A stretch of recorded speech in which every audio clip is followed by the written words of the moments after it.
Welcome to my YouTube channel part time organic farmer. వీడియోలోకి వెళ్ళే ముందు please like, share and subscribe my YouTube channel. అలాగే డిస్క్రిప్షన్లో మన ఇన్స్టాగ్రామ్ ఛానల్ పెట్టాను, దాన్ని కూడా ఫాలో అవ్వండి. సరే, ఈ వీడియోలో మన ఆర్గానిక్ ఫార్మింగ్లో వాడే స్ప్రేస్ గురించి, వాటి షెడ్యూల్ గురించి ఈ డీటెయిల్స్ అన్నీ చూద్దాం. యూజువల్గా కెమికల్ ఫార్మింగ్లో స్ప్రేయింగ్ షెడ్యూల్ అనేది ఏమి ఉండదన్నమాట. మనకి ఎప్పుడు పెస్ట్ కనబడుతుందో అప్పుడు పెస్టిసైడ్స్ అని ఇచ్చేస్తూ ఉంటారు. యూజువల్గా పాలు పోసుకున్న టైంలో ఎక్కువ పెస్టిసైడ్స్ ఎక్కువ కొడుతుంటారు అనమాట. అదే మన ఆర్గానిక్ ఫార్మింగ్లో అయితే ఒక ఫిక్స్డ్ షెడ్యూల్ ఉంటుందన్నమాట. ఈ షెడ్యూల్ ఎందుకంటే మన యూజువల్గా పెస్టిసైడ్స్ అనేవి ఇవ్వం అనమాట. So prevention is better than cure అన్నట్టు వీళ్ళు పెస్ట్ అనేది రాకుండా ఉండడానికి ఎక్కువ ట్రై చేస్తారు. వస్తే దానికి వేరే ఉంటాయి, కానీ మ్యాక్సిమం పెస్ట్ అనేది పట్టకుండా ఉండాలి. అది మన ఆర్గానిక్ ఫార్మింగ్లో ఏమన్నమాట. సో ఈ షెడ్యూల్ ఉంటుంది అనమాట. ఈ షెడ్యూల్ ప్రకారం మనం నాట్లు వేసినాక 30 డేస్కి ఒకసారి, అలా ఫస్ట్ స్ప్రే అయినాక 21 డేస్కి ఒకసారి, అలా సెకండ్ స్ప్రే అయినాక ఇంకో 21 డేస్కి ఒకసారి, మళ్ళీ పాలు పోసుకునే ముందు ఒకసారి అన్నట్టు ఉంటుందన్నమాట. అసలు ఈ షెడ్యూల్ ప్రకారం మనం స్ప్రే చేసేది ఏంటంటే అన్నిటికీ ఒకే అమృతం, జీవామృతం. జీవామృతాన్ని ఆల్రెడీ ఎలా ప్రిపేర్ చేయాలో ఒక వీడియో పెట్టాను, చూసారా. మనం దాన్ని పొలానికి ఇస్తాం, దాన్నే స్ప్రేయింగ్ కూడా చేస్తాం. దీనివల్ల యూజ్ ఏంటంటే తెగుళ్ళు రాకుండా చేస్తుంది, అలాగే మొక్క డెవలప్మెంట్కి హెల్ప్ చేస్తుంది. ఇంక పెస్ట్ ఏమైనా పట్టాలి అంటే దాన్ని కొంచెం రెపెల్లెంట్గా పనిచేస్తుంది అనమాట. సో ఇది మనం డెవలప్మెంట్కే కాకుండా ఇలా పెస్టిసైడ్ కూడా చాలా వరకు హెల్ప్ అవుతుంది అనమాట. అందుకే దీని అమృతం, జీవామృతం అంటారు. మనం షెడ్యూల్ ప్రకారం స్ప్రేస్ అన్ని కొట్టినా సరే కొన్నిసార్లు మన క్రాప్కి పురుగు అటాక్ అయ్యే ఛాన్స్ ఉందన్నమాట. అప్పుడు మనం న్యాచురల్గా కొన్ని పెస్టిసైడ్స్ ఇంట్లోనే రెడీ చేసుకోవచ్చు అన్నమాట. అవే నీమాస్త్రం, బ్రహ్మాస్త్రం, అగ్నాస్త్రం, దశపత్రి కషాయం. ఇవి మనకు న్యాచురల్గా దొరికే ఆకుల నుంచి, మిర్చి నుంచి, పొగాకు నుంచి, అండ్ వేరే డిఫరెంట్ సీతాఫలం లాంటి చెట్ల దగ్గర నుంచి, అండ్ ఆవు పేడ, ఆవు మూత్రం, వీటి నుంచి తయారు చేస్తారనమాట. ఇవి షెల్ఫ్ లైఫ్ ఎక్కువే ఉంటుంది. ఒకసారి మనం ఈ అస్త్రాలు తయారు చేసుకుంటే 3 months దాకా ఉంటుంది అనమాట. ఇవి వచ్చిన పురుగు బట్టి, మనం ఇంటెన్సిటీ బట్టి మనం డిఫరెంట్గా తయారు చేసుకోవచ్చు.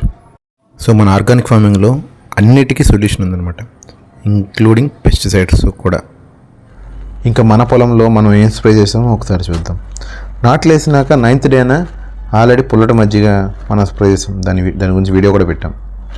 ఆ తర్వాత నేను నాట్లు వేసినాక 30th డేన ఫస్ట్ స్ప్రే ఇవ్వాల్సి ఉంది. కానీ ఆ టైంలో మాకు విజయవాడ సైడ్ బాగా వరదలు రావడం వల్ల నా పొలానికి యాక్సెస్ కూడా లేదు నేను వెళ్ళడానికి. ఆల్మోస్ట్ నా పొలం అనేది పాడైపోయింది అనుకున్నా. కానీ లక్కీలీ నా పొలానికి అయితే ఎలాంటి ప్రాబ్లం అవ్వలేదు. కానీ కొన్ని 100 ఎకరాలు అందులో పాడైపోయినాయి. చూస్తే చాలా బాధేస్తుంది. అంత కష్టపడి వాళ్ళు నాట్లు వేసారు. ఆల్మోస్ట్ ఒక 20 days 30 days దాకా డెవలప్మెంట్ కూడా అయింది. అయినా సరే ఆ పొలం అంతా పాడైపోయింది. అది చూస్తే చాలా బాధేసింది. నేను నా ఫస్ట్ స్ప్రేని నాట్లు వేసినాక 42వ రోజు ఇచ్చాను అనమాట. ఇది 1:10 రేషియోలో ఇచ్చాను అనమాట. అంటే 1 litre jeevamrutham, 10 liters of water, ఈ రెండు కలిపి స్ప్రే చేసాం. అలాగే సెకండ్ స్ప్రే 63వ రోజు, థర్డ్ స్ప్రే 78th డే ఇచ్చాం అనమాట. అదే రోజున మనం సాయిల్కి 60 liters ఆఫ్ జీవామృతం కూడా ఇచ్చాం అనమాట. సో మొత్తానికి మనకి 4 times సాయిల్కి జీవామృతం, 3 times స్ప్రే ఇచ్చాం. పాలు పోసుకునే స్టేజ్లో మనం పుల్లటి మజ్జిగ స్ప్రే చేయాలన్నమాట. పుల్లటి మజ్జిగ అంటే గేదెల నుంచి వచ్చిందో ఇవ్వకూడదు అనమాట. ఓన్లీ నాటు ఆవు పాల ద్వారా చేసిన మజ్జిగని ఒక 2 days పుల్లబెట్టి దాన్ని ఒక 2 లీటర్స్ని 40 liters ఆఫ్ వాటర్లో కలిపి స్ప్రే చేయాలి. దీనివల్ల ఏమవుతుందంటే పాలినేషన్ బాగా అవుతుంది, గింజ బాగా గట్టిపడుతుంది, బాగా ఈనుతుంది అనమాట. సో పాలు పోసుకునే టైంలో ఆర్గానిక్ ఫార్మింగ్లో ఈ పొల్ల మజ్జిగ ఇవ్వడం అనేది ఒక షెడ్యూల్ అనమాట. ఈ నాటావు పాలు గురించి నేను పడ్డ కష్టాలు అంత కాదండి. అసలు ఎక్కడా మనకి నాటావులే దొరకట్లేదు. నాటావులు దొరికినా సరే అవి పాలు ఇచ్చేవి కావన్నమాట. చివరికి నాకు ఎక్కడ దొరికిందంటే టెంపుల్స్లో దొరికాయి. అప్పుడు అర్థమైంది మన కల్చర్లో కౌకి అంత ప్రియారిటీ ఎందుకు ఇచ్చారని.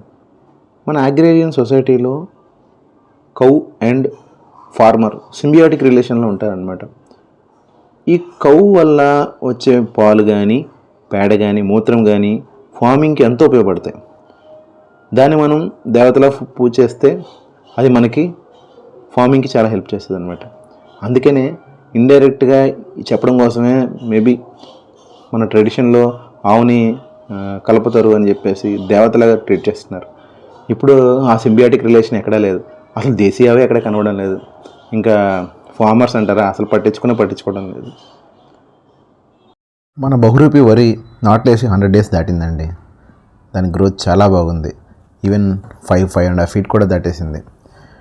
చుట్టూ ఉన్న రైతులు మన క్రాప్ డెవలప్మెంట్ చూసి, మన విత్తనాలు చూసి దాని గురించి కనుక్కోవడం, ఎలా చేసావో డీటెయిల్స్ అని కనుక్కుంటుంటే నాకు చాలా హ్యాపీగా అనిపించింది. అడిగిన వాళ్ళు ఒక్కలైనా సరే నెక్స్ట్ ఇయర్ ఆర్గానిక్ ఫార్మింగ్లోకి వచ్చారంటే మనం సక్సెస్ అయినట్టే. చూద్దాం నెక్స్ట్ ఇయర్ ఏం చేస్తారో.